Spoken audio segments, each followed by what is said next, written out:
옆에 분하고 인사하겠습니다. 참 잘 오셨습니다. 같이 인사하겠습니다.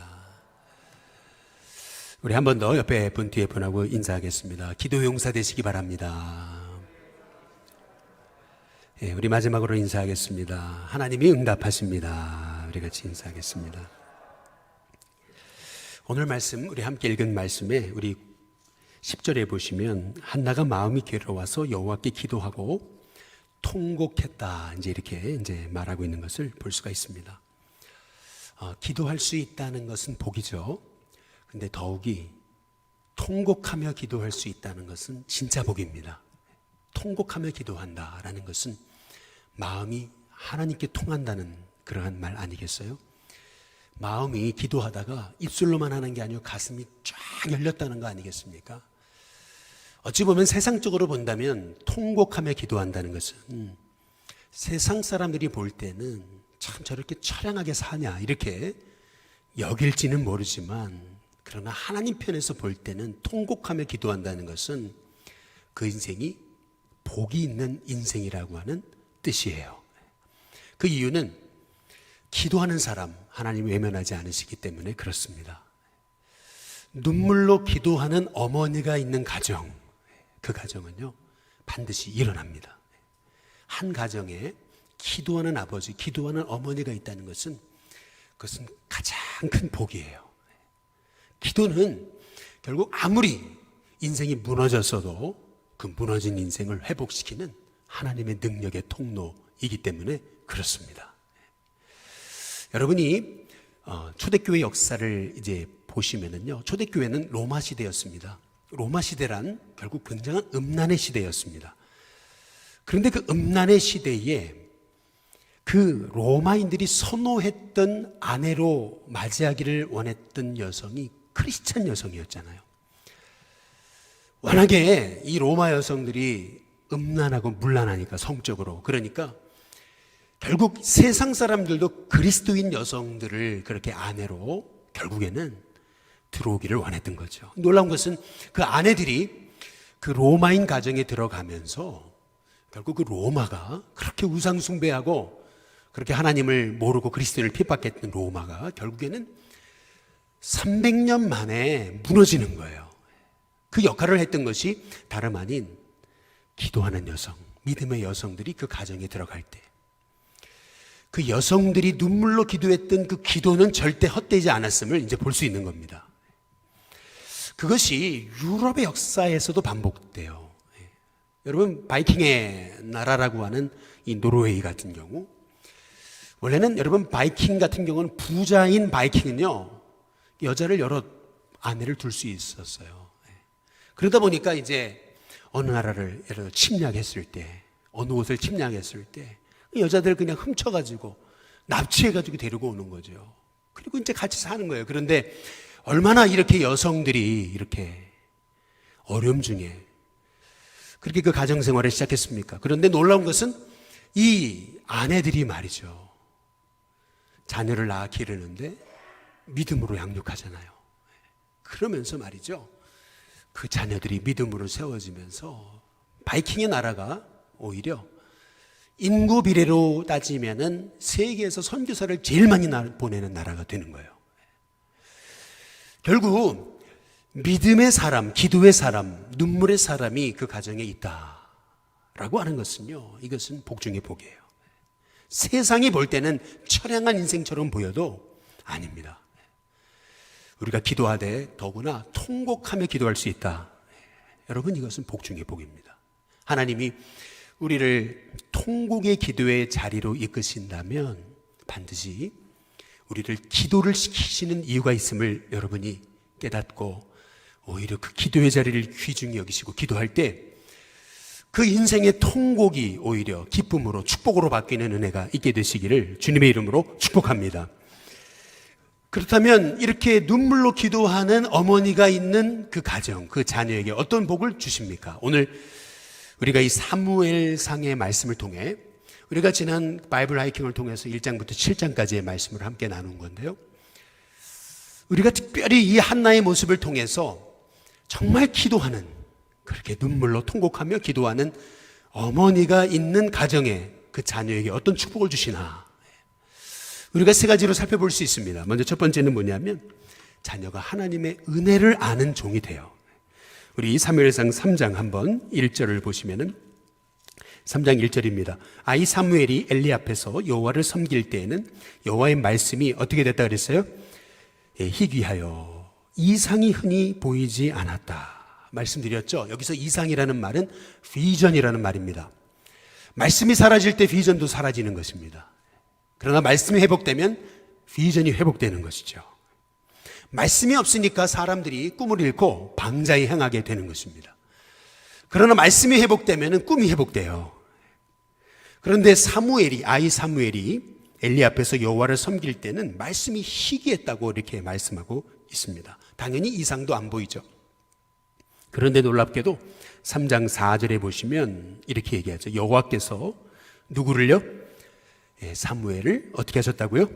부르시는지라. 성경이 말하고 있는 것은 이거예요.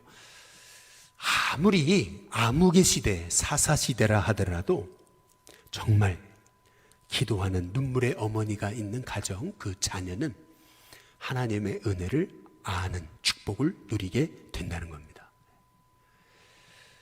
여러분, 하나님의 은혜를 아는 것이 왜 이렇게 중요한 거냐면요, 결국 하나님의 은혜를 알게 되면요, 우리가 세상의 모든 문제를 뛰어넘게 됩니다. 실은 많은 사람들이 낙심하고 좌절하고 방황하는 이유는 결국 은혜가 없어 그래요.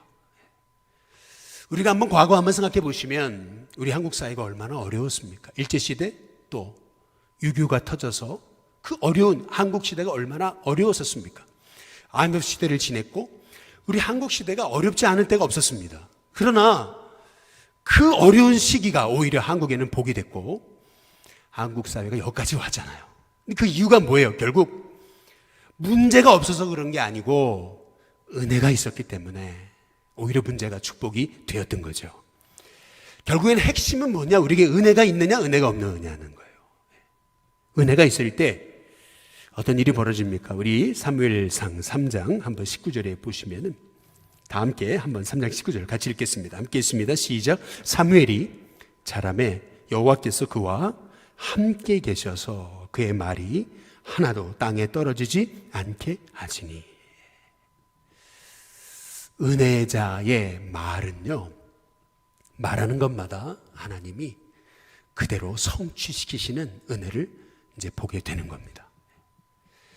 실현하지 않게 돼요. 말하는 게 그대로 이루어지는 그런 하나님의 복을 얻는다. 말하는 것마다 그대로 된다. 참 이게 얼마나 큰 축복인지 몰라요.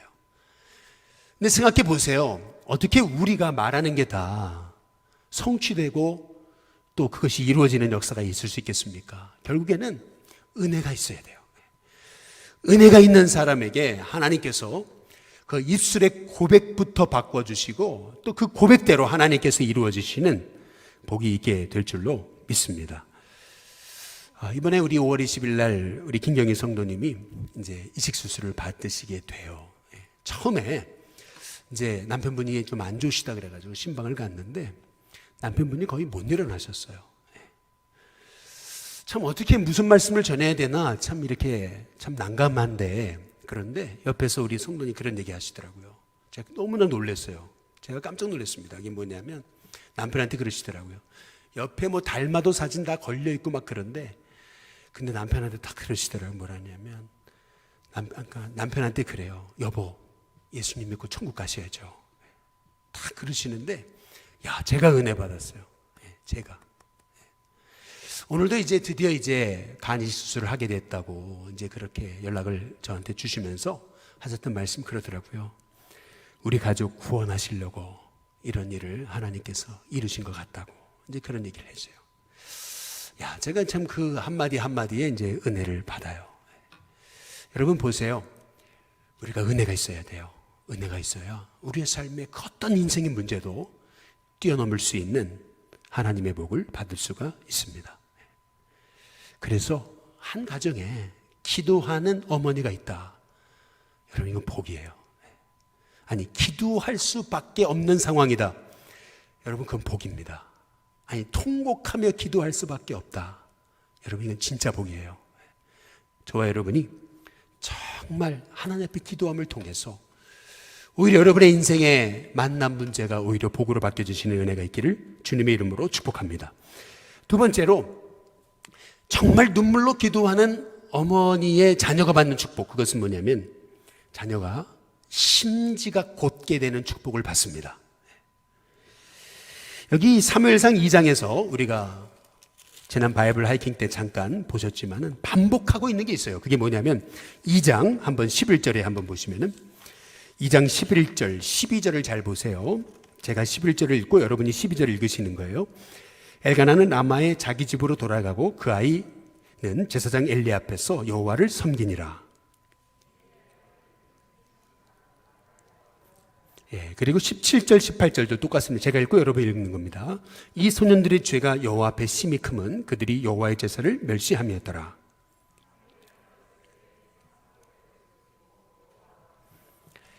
성경을 잘 보시면은 성경이 강조하고 있는 것은 뭐냐면 이 사무엘은 제사장 엘리 앞에서 여호와를 섬기고 있거든요. 근데 2장 11절이었습니다. 12절에 보면 엘리의 아들들은 행실이 나빠 여호와를 알지 못했다, 이렇게 얘기하죠. 잘 보세요. 아이 사무엘에 그랬어요. 엄마 곁을 떠나서 저 성전에서 길리움을 받는 사무엘인데 엘리 앞에서 섬기잖아요. 그 말은 뭐냐면 그 엘리 아들들도 같이 있다는 얘기잖아요. 홈리와 비나스.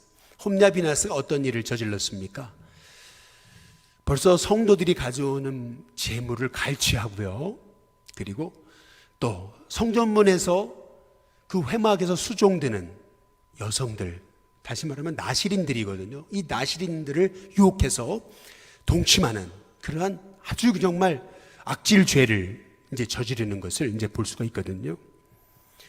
그래서 사무엘상 2장 17절에 이렇게 얘기하는 거예요. 이 소년들의 죄가 여호와 앞에 심히 크면 그들이 여호와의 제사를 멸시했다, 이렇게 얘기하고 있는 겁니다. 근데 여기 18절에 보면 사무엘은 또 나오잖아요. 어렸을 때 세마포 에봇을 입고 여호와 앞에 섬겼다. 성경이 강조하는 건 그거예요. 사무엘을 얘기했다가 엘리의 아들들을 얘기했다가 사무엘을 얘기하는 거예요. 이것이 얘기하는 게 뭡니까? 사무엘은 얼마든지 지금 그 엘리의 아들들 홈리 비누아스에 의해서 그 아주 죄악된 환경에 물들 수 있는 환경 속에서 그는 자랐음을 성경이 말하고 있는 겁니다. 얼마든지 이 홈리와 비누아스가 하는 그 나쁜 행실, 나쁜 행동들을 보면서 얼마든지 영향받고서 거기에 물들어 버리는 그러한 종이 될 수도 있었음을 성경이 말하고 있는 건데요. 그러나 사무엘은 그 홈리와 비느하스의 그 나쁜 행실에 전염되지 않거든요. 거기에 물들지 않아요. 이것이 의미하는 게 뭐죠? 결국 사무엘은요, 하나님의 은혜를 아는 하나님의 종이었기에 심지가 아주 곧았음을 성경이 말하고 있는 거예요. 벌써 심지가 곧지 않으면은요, 남들 다 그렇게 죄 짓는데 혼자만 딱 올곧게 있을 수가 없는 거예요, 사실은요. 주변 환경이 자꾸 음란하고 그러면은 나도 거기에 다 넘어지는 겁니다. 이게 인간이잖아요. 그런데 흔들리지 않는 중심, 심지를 갖고 있었다. 근데 그 심지가 곧을 수 있었던 원인이 어디 있었냐는 거죠. 성경이 말하고 있는 것은 그 어머니의 눈물의 기도입니다. 결국 눈물의 기도를 보고 자란 자녀가요, 문제를 만났을 때 그렇게 방탕하고 방황하면서 자기 인생을 완전히 죄악 가운데 내던질 수가 없는 거예요. 늘 어머니가 눈물로 기도하는 뒷모습을 봤잖아요. 그 뒷모습이 얼마나 귀해요. 그 뒷모습을 바라보고 자란 자녀는요, 심지가 곧습니다. 심지가 곧은 하나님의 종이 되는 거죠. 그래서 오늘 성경에서 사무엘상을 시작하면서 한나가 마음이 괴로워서 기도하고 통곡했다라고 하는 이 통곡이라는 단어는 어찌 본다면 한나가 굉장히 처량한 인생이다, 이걸 얘기하고 있는 게 아니고요. 이 통곡하며 기도하는 것에서부터 하나님의 새 역사는 시작했음을 말씀하고 있는 거예요. 거기에서부터 심지가 곧은 사무엘과 같은 하나님의 종이 태어나고 있음을 성경이 말하고 있는 겁니다. 그래서 한 가정에 이렇게 심지가 곧은 기도하는 어머니가 있다는 것은 여러분 복 중에 복인 거죠. 저는 우리 신교회 성도님들이 정말 이렇게 기도하는 하나님의 종이 된다는 것은 내 인생의 가장 큰 행운이고 복이고, 내가 기도하는 그 눈물의 기도를 통해서 하나님은 우리 가정을 믿음으로 세워주신다는 그 확신 가지고 흔들림 없이 기도할 수 있는 저와 여러분이 다 되시기를 주님의 이름으로 축복합니다. 마지막 세 번째로, 정말 기도하는 어머니가 있는 그 가정의 자녀가 받는 복은 뭐냐면 어머니의 삶을 그대로 따라가는 복을 누리게 되는 겁니다. 한번 사무엘상 한번 12장을 한번 보시겠습니다. 12장에 보면은 23절에 그 사무엘의 위대한 고백이 나와요. 실은 사무엘상 12장은 사무엘의 유언입니다. 마지막 말. 성경은 사무엘이 조금 더 뒤에 이제 마지막 인생을 마감했다고 이제 성경이 이제 말하고 있어요. 사무엘상 25장에 사무엘이 죽어요.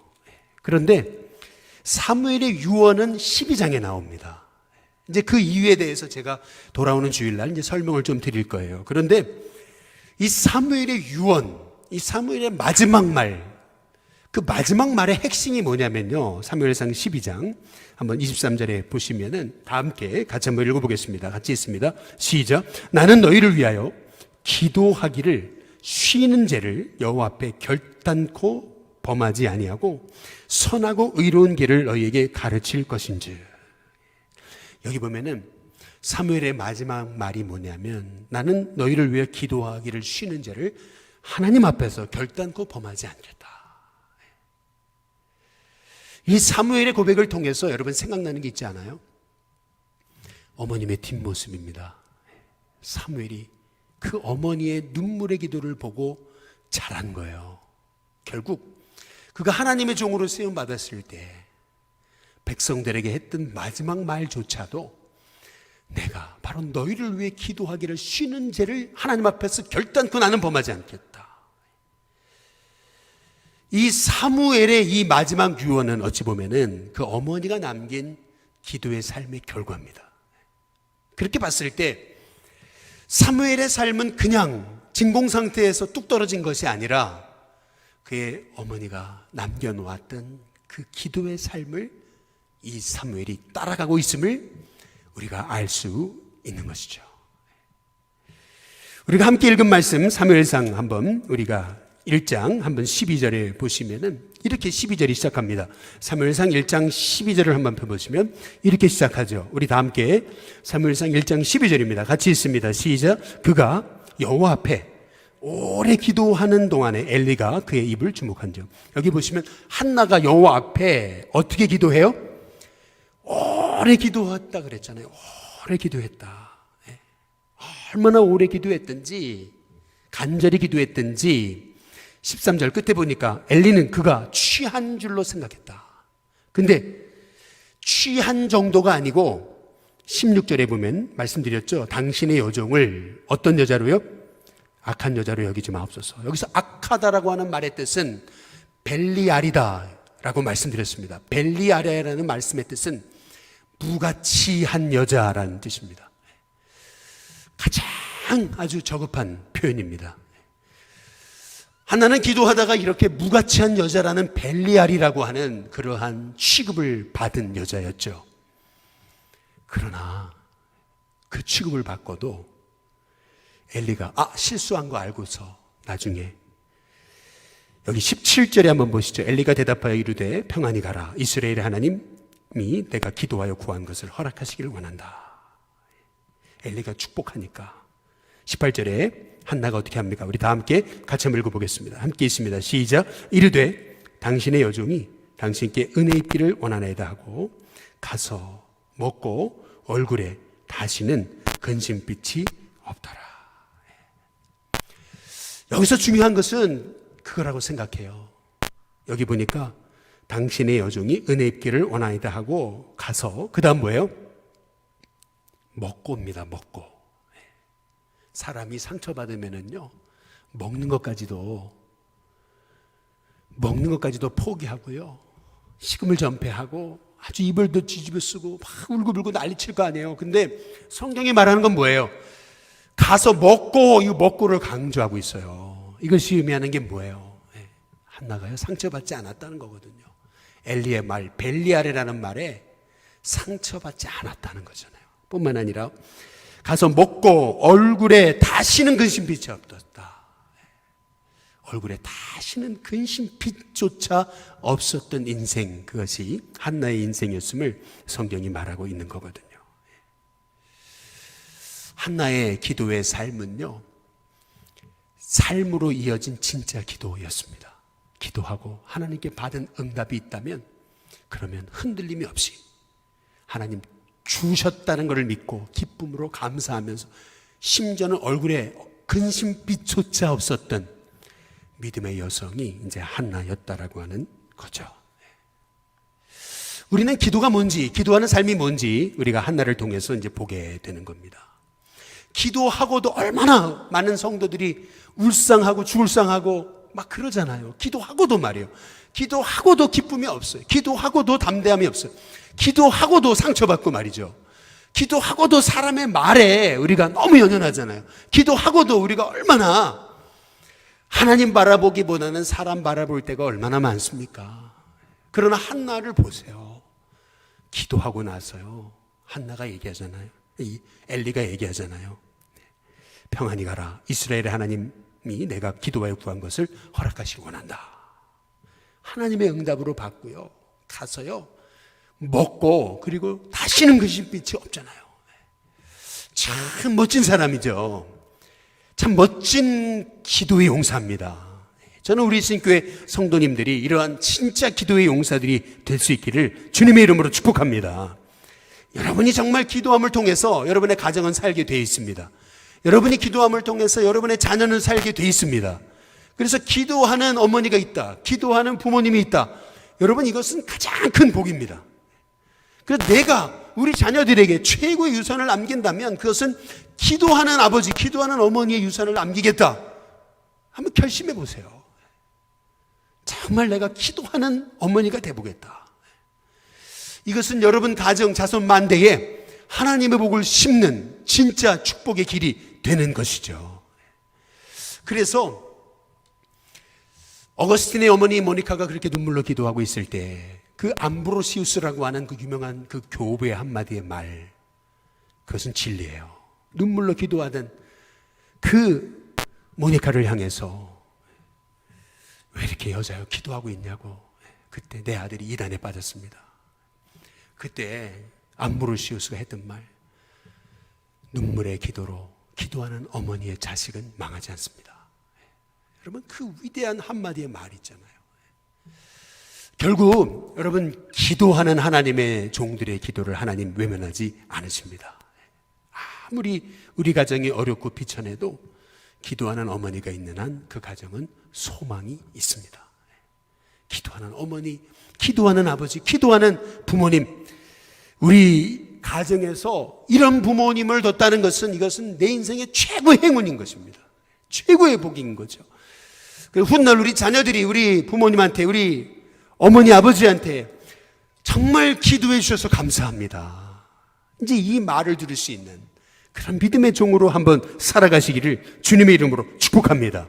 이 가정의 달에 하나님께서 우리에게 이 사무엘상의 말씀을 주셨습니다. 결국 아무리 사사시대라 하더라도 기도하는 한 여종의 기도를 들으신 하나님께서 그 여종의 기도를 통해서 하나님은 사무엘이라는 위대한 인물을 일으키신다고 하는 이 말씀의 비밀, 이 말씀의 비밀을 우리가 깨달을 때 우리가 가장 먼저 해야 될 일, 그것은 기도입니다. 가장 먼저 달려가야 될 자리는 기도의 자리라는 거 여러분 깨달으면서 오늘 이 밤에 정말 하나님, 내가 기도하는 아비, 기도하는 어미 될 수 있게 해달라고 기도하며 승리하는 하나님의 종들 다 되시기를 주님의 이름으로 축복합니다.